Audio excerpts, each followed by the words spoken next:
नमस्कार, स्वागत है आपका न्यूज 69 में। मैं हूं आपके साथ अंकिता और बढ़ते हैं इस वक्त की बड़ी खबर की ओर। पूर्व सांसद और कांग्रेस के वरिष्ठ नेत्री मीनाक्षी नटराजन ने मीडिया से चर्चा करते हुए राज्य सरकार पर हमला बोला।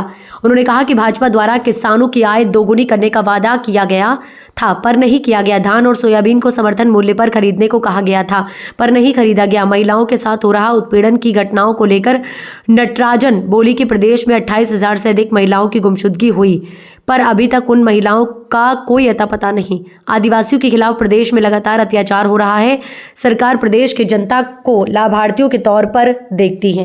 हमारे बीच आदरणीय मुकेश नायक जी, राजीव सिंह जी और हमारे मीडिया विभाग के तमाम सभी साथीगण हैं। उन सब का भी मैं धन्यवाद करती हूं और आप सबका बहुत बहुत स्वागत करती हूं, धन्यवाद करती हूं कि आप आज इस पत्रकार वार्ता में बातचीत के लिए यहाँ पर आए हैं और छोटे से नोटिस पर आप सब यहाँ पर आए। जब आज हम ये पत्रकार वार्ता कर रहे हैं तो इस बात को ध्यान में मैं हम सबके संज्ञान में लाना चाहती हूँ कि 2024 शताब्दी वर्ष है महात्मा गांधी के कांग्रेस की अध्यक्षता करने की। इसी वर्ष 1924 में 100 साल पहले महात्मा गांधी ने बेलगाम कांग्रेस में कांग्रेस की अध्यक्षता स्वीकार की थी और जो उन्होंने हम सबको एक जंतर दिया है वही हम सबकी पॉलिटिक्स की धुरी है। उनका जंतर था कि जब भी हम किसी भी प्रकार के डाउट में हैं, किसी भी प्रकार के द्वंद्व में हैं, तो अपनी आंखें बंद करें और ये देखें कि हमारे किसी भी निर्णय से जो सबसे गरीब व्यक्ति है उसके चेहरे पर कोई खुशी, कोई राहत मिलती है या नहीं। और अगर हम उस धुरी से पिछले भारतीय जनता पार्टी सरकार का मूल्यांकन करें तो हम पाते हैं कि हम में से इस सरकार से जो उम्मीदें थी, लोगों ने जिस तरह का विश्वास व्यक्त करके उन्हें बहुमत दिया था और जो जंतर महात्मा गांधी का राजनीति के लिए, राजनीति करने वाले नेताओं के लिए था, उसमें लगातार प्रदेश की सरकार विफल हुई है और बहुत पीछे गई है। ये अपने आप में बहुत दुखद घटना है कि प्रदेश की राजधानी में 11 लोग सर्दी के मारे असमय मृत्यु को प्राप्त कर गए।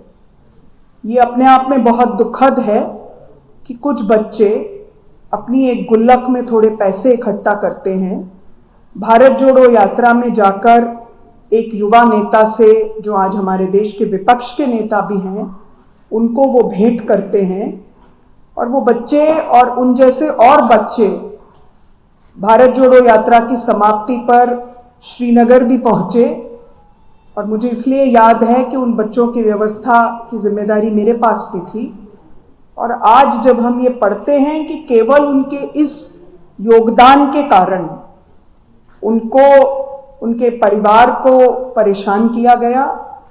ईडी का छापा पड़ना ठीक है, पिछले समय में ईडी जिस तरह से इस्तेमाल हुआ है हम सब जानते हैं, लेकिन अगर उसको एक प्रक्रिया के तौर पर भी देखें, बाकी घटनाओं से उसको अलग हटा करके भी देखें, तो सुसाइड नोट में जो उल्लेख आया है कि आप एक दल ज्वाइन कीजिए, आप अगर कल को नेता विपक्ष जो आज हैं वो प्रधानमंत्री भी हो जाएंगे तो ये धाराएं कम नहीं होंगी।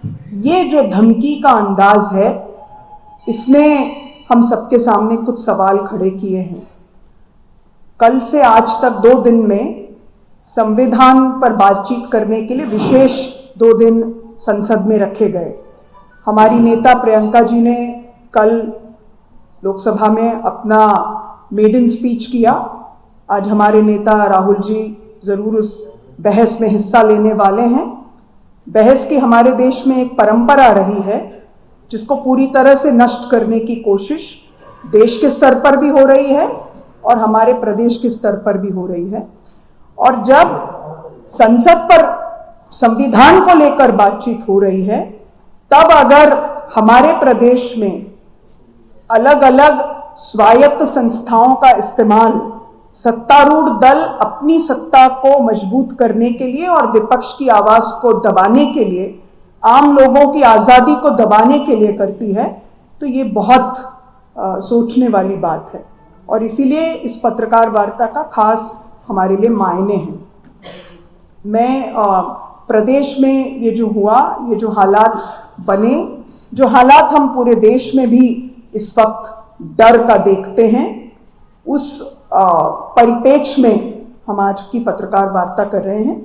मैं प्रदेश के कुछ आंकड़े आपके सामने रखना चाहती हूँ। हमारे प्रदेश कांग्रेस के अध्यक्ष ने ये सवाल उठाए हैं। हमारे प्रदेश में जो विधानसभा में हमारे सदन के नेता हैं उमंग जी, उन्होंने भी ये सवाल उठाए हैं। हमारे सारे सीनियर लीडर्स ने भी ये सवाल उठाए हैं कि वायदा किया गया था कि किसानों की आय दुगनी होगी, वायदा किया गया था कि 3100 रुपए प्रति क्विंटल धान पर, 2700 रुपए प्रति क्विंटल गेहूं पर किसानों को राशि मिलेगी, उनका दाम मिलेगा। ये वायदा किया गया था कि अन्य फसलों को भी उसके साथ न्यूनतम समर्थन मूल्य में वृद्धि करके उसमें खरीद की जाएगी, जिस पर आज हम देखते हैं कि कोई कदम नहीं उठाया गया। अतिवृष्टि के कारण फसलें चौपट हुई, मक्के की, सोयाबीन की। मैं खुद उसी क्षेत्र से आती हूँ जहां पर सबसे ज्यादा सोयाबीन की फसल होती है। सब जगह अतिवृष्टि के बावजूद किसानों को मुआवजा नहीं मिला। तो मुझे याद आता है कि जब 15 महीने की हमारी पार्टी की कमलनाथ जी मुख्यमंत्री थे और सरकार थी, तब हमारे जिले में 100% दोनों जिलों में नुकसान हुआ और वहीं पर मुख्यमंत्री रहते हुए कमलनाथ जी ने कहा कि किसानों के खाते में मुआवजे की रकम सीधे डलनी चाहिए। तो ये एक अंतर दिखाई देता है तब, जबकि ये अपने आप को किसानों की सरकार कहते हैं। दूसरी बात, कुछ आंकड़े हैं मेरे पास जो बहुत दुखद हैं, क्योंकि हम सब इस प्रदेश के हैं। आप लोगों के माध्यम से भी मैं इन तथ्यों को सबके सामने रखना चाहती हूं।